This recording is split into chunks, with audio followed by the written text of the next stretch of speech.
My sister handed out first-class tickets to everyone in the airport lounge, then dropped an economy seat into my hand and laughed. "You're used to the back anyway." I stayed quiet until the pilot walked to row 34E mid-flight, saluted me, and said, "General, ma'am." The captain's heels came together with a sound like a rifle bolt closing. His right hand rose to his temple in a sharp, precise military salute, the kind you only throw when rank demands it, when protocol isn't optional, when the person in front of you has earned something that doesn't wash off in an airplane lavatory. 200 passengers turned their heads in the same direction, toward the woman in seat 34E, the woman with dried coffee on her jacket, the woman holding a crumpled economy boarding pass, the woman who, for the last 40 minutes, her sister had been quietly pitying from the front of the plane. I stood up slowly, the way I always do, unhurried, deliberate, spine straight, and I returned the salute. And I want to be precise about the sound that moved through that cabin in the 3 seconds after. It wasn't gasping. It wasn't applause. It was something quieter and more unsettling. 200 people simultaneously revising a story they thought they already understood. I heard it move from the back rows forward, like wind through a field. And somewhere in first class, I knew without looking that my sister's face had gone the color of old chalk. She had handed me that boarding pass like a verdict, like a final word on exactly who I was and where I belonged. She had laughed, actually laughed, and my father had laughed with her, and my mother had covered her mouth just barely, and her husband Vance had swirled his champagne and said something about standby and government salaries. They had been wrong about my salary for 15 years. They had been wrong about nearly everything else too, but they were about to find out about Vance first. I need to back up, because the airport lounge wasn't where this started. This started the way most things in my family start, with a story they'd all agreed on years ago and never bothered to check. The story was this. Harper does computer stuff for the military, basically IT, tech support in a uniform, useful probably in a quiet government paycheck kind of way, but not the sort of thing you mention at dinner parties unless the conversation has already stalled. I never corrected them. I want to explain why, because I think people assume it was either humility or stubbornness, and it was neither. It was closer to efficiency. My family had a particular quality I recognized early. They were not curious about things that didn't directly affect them. You could correct them once and they would nod, and then 2 months later the old version of the story would be back, unchanged, because the new information hadn't been useful enough to stick. So I stopped correcting. My name is Harper Lynn Calloway. I am 38 years old. I hold the rank of Brigadier General in the United States Army, assigned to the Defense Cyber Operations Command, which I am not going to describe in detail because some of it is classified, and the rest of it would take longer than this story. What I will tell you is that I have been in this work for 16 years, that I have a security clearance that requires a background investigation longer than most people's employment histories, and that my government-issue phone, a hardened, encrypted device that looks unremarkable and does things that would make a civilian's eyes water, goes everywhere I go, including seat 34E. I had been back in the continental United States for 11 days after a 7-month deployment when my mother called and told me the family was taking a trip to Hawaii, Arthur and Sandra Calloway's 40th anniversary. Chloe, my younger sister by 4 years, and her husband Vance had organized everything. Flights, hotel, reservations, the whole architecture. It was generous. I told my mother I was glad. She said, "Gio, Chloe got everyone's seats. Just use the confirmation she sends you." I said that was fine. I should have booked my own. My sister Chloe is the kind of beautiful that she treats as a professional qualification. She married Vance Aldridge 3 years ago at a venue that cost more than my first car, my second car, and a year's worth of groceries combined. Vance runs government contracting work, defense sector, he always said vaguely, aerospace and systems, and he wore it the way some men wear watches, conspicuously, constantly, as evidence. He had the particular confidence of someone who has never been told no by anyone he respected. I had met him 6 times before this trip. He had asked me what I did twice, listened for about 4 seconds each time, and pivoted back to himself with the ease of a man for whom other people's answers are just pauses between his sentences. I did not dislike him exactly. I was cautious about him. There is a difference. The confirmation email from Chloe arrived 3 days before departure. 1 booking for 4 passengers in business class, upgraded to first at the gate, Chloe, Vance, Arthur, Sandra. 1 separate economy booking, Harper, seat 34E, middle seat, row 34 of 38. I read it twice. I told myself it was a mistake. Tight booking window maybe. I emailed Chloe. She read it, I could see the read receipt, and didn't respond for 18 hours. When she did, she wrote, "Oh no, that flight is totally full in business now. So sorry," with a little sad face emoji that she had clearly enjoyed typing. I checked the flight manifest through a channel that is available to me and not to most people. Business class was 62% occupied. I booked nothing else. I packed my old military backpack, canvas, worn at the straps, 1 embroidered patch from a unit I served with in 2014 that means nothing to a civilian and everything to anyone who's been there, and I drove to the airport. The VIP lounge at O'Hare was where it landed fully. My family stood together in a cluster near the window, holding their gold-trimmed first-class boarding passes the way people hold props in photographs, slightly too consciously, slightly too high. My father was in his blazer. My mother had the good scarf on. Chloe was in something white and deliberate. Vance was in a sport coat and had a glass of champagne, which at 10:40 in the morning is a choice. I walked in with my backpack and my economy ticket. Chloe saw me, and something moved moved across her face. Satisfaction, I think, though she dressed it up as concern. She reached into her small leather bag and produced my boarding pass with the tips of 2 fingers. Seat 34E, she said. The smirk was slight, but it was there. Right next to the bathroom. Should feel like home. My father laughed. A real laugh. Easy. Unguarded. My mother covered her mouth. Vance swirled his glass and said, "Honestly, you're lucky we didn't put you in standby. Government salary, right?" And then looked at my father like they were sharing something, and my father smiled like they were. I looked at the 4 of them for a moment, took in the whole tableau. "Thank you," I said, and took the boarding pass and picked up my backpack and walked to the economy line. I did not argue. I did not correct. I did not explain. I had learned a long time ago that the best response to people who have underestimated you is patience. Patience is its own kind of precision instrument. You keep it sharp. You put it away. You wait for the moment it's actually needed. I did not know, standing in that economy line, that the moment was going to come at 37,000 feet over the Pacific. But it did. Seat 34E was exactly what Chloe had promised. Narrow, middle. The lavatory was 1 row behind me, and the smell was already there before we'd left the gate. That particular blend of industrial sanitizer and recycled air that becomes deeply familiar on long flights and never becomes pleasant. The man to my left had his elbow confidently in the shared space. The woman to my right was already asleep against the window. I buckled in, stowed my backpack under the seat, and watched through the gap in the curtain as my family settled into their first-class pods at the front. Chloe glanced back down the aisle as she passed, found me with her eyes, and gave me a look that I can only describe as comprehensive. It took in the middle seat, the backpack, the worn jacket, and filed it all under something she had already decided. "Comfortable back here?" she said. "Very," I said. She laughed and kept walking. The flight took off at 12:08 p.m. For the first 20 minutes I read. I have a habit of carrying physical books on flights because it is one of the few environments where I cannot be reached, and I try to use it as such. Then Vance appeared. He came down the aisle from first class with the ease of a man who believes the world is organized for his comfort. He had a paper cup of coffee. He stopped at my row, not because my row was his destination, but because the turbulence had shifted slightly, and he'd grabbed the headrest, and when he steadied himself, the cup tilted. The coffee went across my left shoulder and down the front of my jacket. Hot. Not scalding, but deliberate in the way accidents that aren't quite accidents always feel deliberate. Vance looked at the jacket. At me. "Military training doesn't teach you how to hold a drink," he said. Then he slid past me into the empty aisle seat like he had always planned to sit there, just needed an excuse to claim the row. Opened his laptop and connected to the plane's Wi-Fi. I sat with the coffee cooling on my jacket and thought about what I wanted to do. Not what I was going to do. I already knew that. I was thinking about whether it was proportionate, whether I was reacting to the coffee or to 15 years of accumulated erosion, whether the thing about proportionality is that sometimes the proportionate response to 15 years of small wounds is one very precise action. I decided it was. I looked at the edge of Vance's screen, corporate login, a defense contractor logo I recognized. I will not name it here for reasons that will become obvious, but I will say it is a company with a DoD contract worth approximately $2.3 billion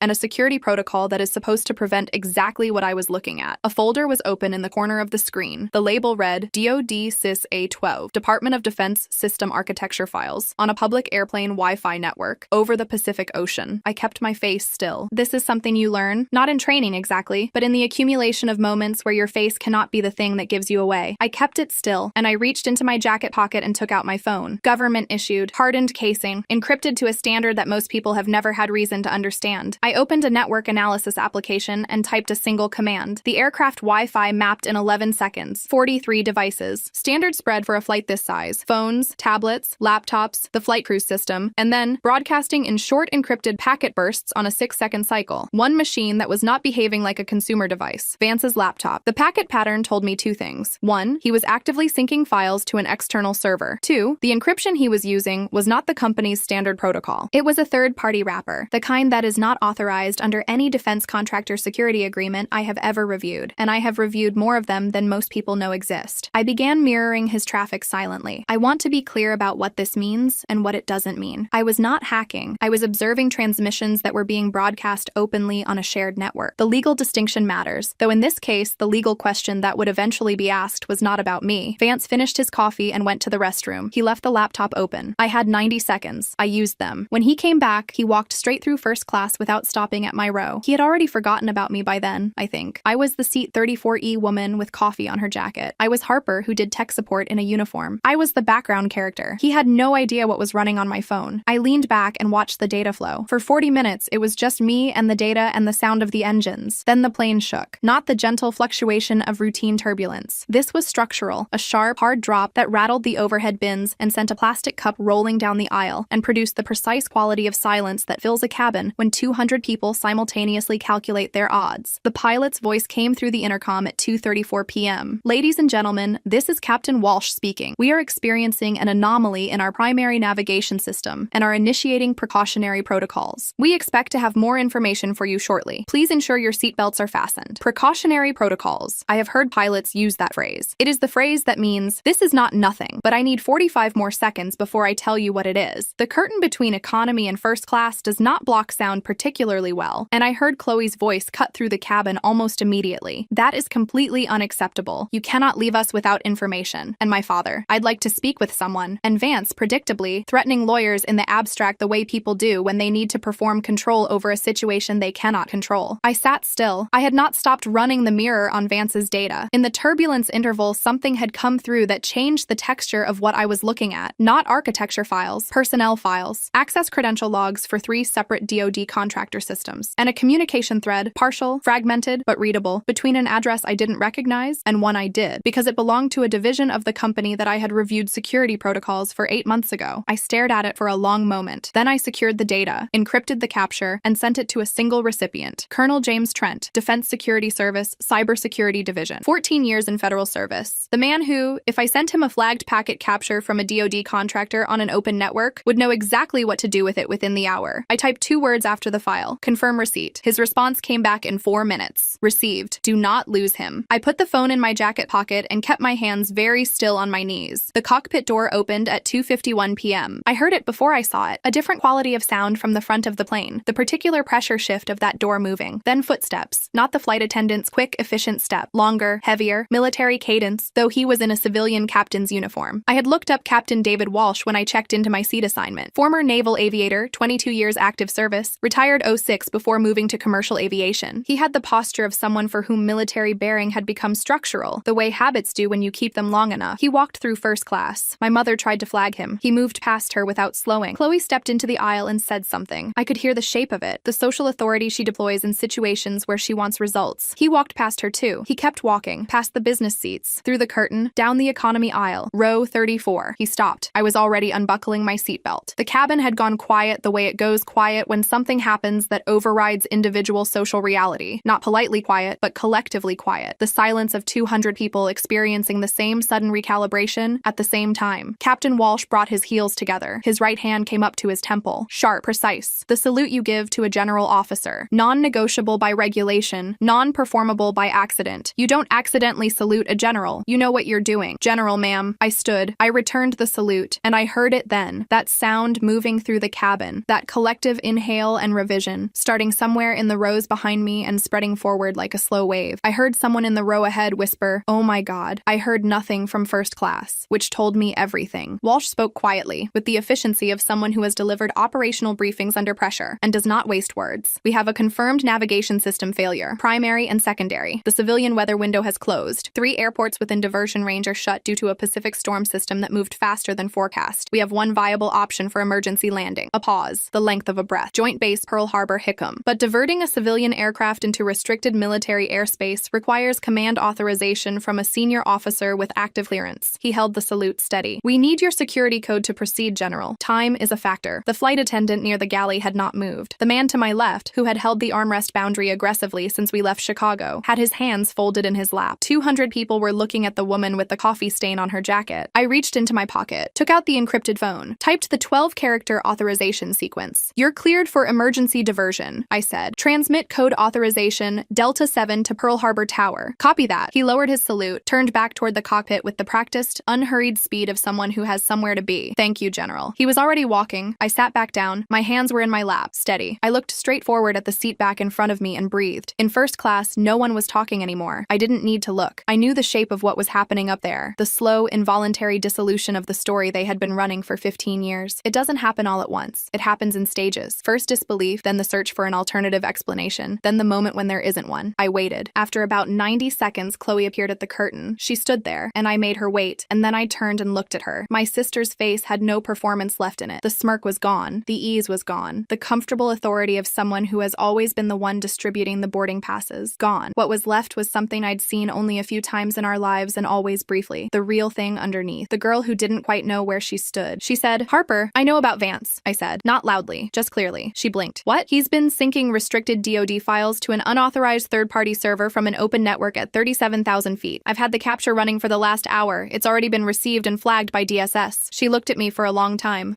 He wouldn't. I'm going to need you to go back to your seat, I said. Federal agents will meet the plane at Hickam. It will be easier for everyone if he hasn't been warned. The color that left her face did not come back. She went back to her seat. I looked out the window at the Pacific. Enormous, flat, indifferent, and thought about the authorization code I'd just transmitted and the capture file Colonel Trent was already processing, and the fact that in approximately 2 hours we would be on the ground at a military installation where Vance Aldridge was going to have a very different kind of conversation than the one he'd been planning to have in Hawaii. My jacket still smelled like his coffee. I left it on. We landed at Pearl Harbor Hickam at 4:47 p.m. local time. The approach was smooth. Walsh was a good pilot, former Navy, and Pearl Harbor Tower had cleared our lane the moment the Delta 7 code came through. There were 2 vehicles on the tarmac when the stairs came down. Not the SUVs people imagine from movies. Just 2 dark government sedans. Unremarkable, parked at a precise angle, with 4 people in civilian clothes standing beside them, with the particular stillness of people who have been waiting and are not impatient about it. I recognized one of them, Special Agent Donna Park, DCIS, Defense Criminal Investigative Service, 12 years on contractor fraud and espionage cases. I had worked adjacent to 2 of her investigations. She was 44, Korean-American, 5'4", and had a reputation in the community for closing cases that other investigators called unworkable. She did not smile when she worked. She wasn't smiling now. Passengers were held on the aircraft for 40 minutes while the situation on the ground was coordinated. Flight attendants moved through the cabin with practiced calm, distributing water, running interference on questions. Captain Walsh made one additional announcement. There had been a security matter requiring federal coordination. The aircraft was fully safe. Hawaiian Airlines was arranging alternative transportation and accommodations. Everyone would be taken care of. He did not look at row 34 when he said it. He didn't need to. Vance Aldridge was removed from the aircraft before general boarding was released. I watched it from my window. 2 agents, 1 on each side, the specific geometry of a federal escort. Not rough, not dramatic, just inexorable. He was in his sport coat. He had his laptop bag. He looked smaller on the tarmac than he had in the aisle. Chloe was behind him. She had her arms wrapped around herself even though it was 81 degrees on the ground. She looked back up at the aircraft when she reached the tarmac. I don't know if she could see me through the window from that distance. I don't know if she was looking for me specifically. I like to think she was. Agent Park met me in a holding room near the gate area. Clean fluorescents, a table, 2 chairs. She put a recorder on the table and told me it was running and asked if that was fine. I said yes. The packet capture you transmitted to Colonel Trent, she said. Walk me through it. I walked her through it. She asked precise technical questions and I gave precise technical answers. And at no point did she ask anything that suggested she didn't understand exactly what I was describing. We were there for an hour and 40 minutes. The files on Vance's laptop, as it turned out, were not the largest part of the problem. The files were evidence of the problem, which was this. Vance Aldridge had been selectively leaking system architecture documentation to a competitor contractor, not a foreign actor, which would have been worse, but a domestic competitor with a bid on the same DoD contract over a period of approximately 14 months. The third-party encryption wrapper on his transmissions was the same wrapper that competitor contractor's IT team had been using internally. This is called, in the legal terminology that would eventually appear on the indictment, theft of trade secrets in a federal contracting context. It carries a sentence of up to 10 years. It also, as Agent Park informed me with no particular inflection, constituted a violation of Vance's security clearance agreement, his employment contract, and several specific provisions of the Defense Federal Acquisition Regulation Supplement. He was looking at the end of his career at a minimum, at a ceiling of 10 years federal, at the maximum. I provided my full statement. I signed the documentation. I handed over a complete copy of the capture file. Agent Park shook my hand at the end, which was the first and only personal gesture in the entire 90 minutes. Thank you, General, she said. Clean work. He sat next to me, I said. She almost smiled. My parents were waiting in the main terminal when I came through. My father was sitting down. My mother was standing. They both looked like people who had been through something and were not entirely sure what. My father stood up when he saw me. He is 67 years old, my father. He was an engineer for 30 years, and then he retired and became someone who plays golf and laughs at his son-in-law's jokes. He is not a bad man. He is a man who took the easy story because no one offered him a harder one, and I had never offered him one, and I had done that on purpose, and standing there in the terminal I considered whether that choice was something I should revisit. He said, Harper, just my name. I said, Dad. He put his arms around me, and I let him, which is not something I do easily, and he held on for longer than usual, and I felt him exhale. I didn't know, he said. I know, I said. He pulled back and looked at me with the expression of a man confronting a very long mathematical error. 15 years of a story about tech support in a uniform, and the whole time the correct answer had been sitting right there correcting his work. Why didn't you? Because every time I tried to tell you, the conversation moved on, I said. So eventually, I stopped trying. That's on both of us. My mother had not moved. She had the good scarf still on, though it was askew now, and she was looking at me with something complicated that I did not fully have the vocabulary for. Grief, maybe. Or the thing that looks like grief when it is actually a recalibration, happening faster than a person can manage gracefully. She said, "Your sister," and then stopped. "I know," I said again. Chloe was with the federal agents. She was not under arrest. She had done nothing illegal, as far as anyone could determine, but she was being interviewed as a material witness with knowledge of her husband's professional activities. That interview was going to last several hours. At the end of it, she was going to have to make some decisions about what she had known and when. Those decisions were not mine to make for her. I left my parents in the terminal and walked out to the exterior of the base, past the checkpoint where a 22-year-old MP in full kit held the door with a precise, "Good evening, General," and I stood in the Hawaiian night air that smelled like salt and aviation fuel and the specific kind of warm dark that you only get at a military installation near the ocean, and I thought about all the times I had sat at my family's dinner table and listened to them explain my own life back to me. 15 years is a long time to let a wrong story run. I had let it run because correcting it felt like arguing, and arguing felt like needing something from people who had decided they already knew. But the thing about a story that isn't corrected is that it doesn't stay still. It grows. It gets passed around. It becomes the version everyone operates from, and eventually you're sitting in seat 34E with someone's coffee soaking through your jacket because the story says that's where you belong. I was not angry anymore. I want to be clear about that. Whatever anger I had, and there had been some quiet and precise and running underneath everything for years, had completed its work and was finished. The captain's salute had been the last piece of it. Not because it was validation exactly, but because it was accuracy. The world had corrected its own record, publicly, at 37,000 feet, in front of 200 witnesses and one live social media stream that Chloe had not gotten around to turning off before it happened. I checked my phone. 14 texts from numbers I didn't recognize, which meant people who'd been on the flight. 47 missed calls, which meant the story was already outside the aircraft. The clip of the salute, someone had filmed it, of course, because someone always films it, had been posted to 3 platforms and was being shared in real time. I put the phone away. Colonel Trent called at 9:15 p.m. He told me the capture file had been processed, the timeline had been reconstructed, the competitor contractor's IT team was being contacted, and Vance Aldridge's security clearance had been revoked as of 6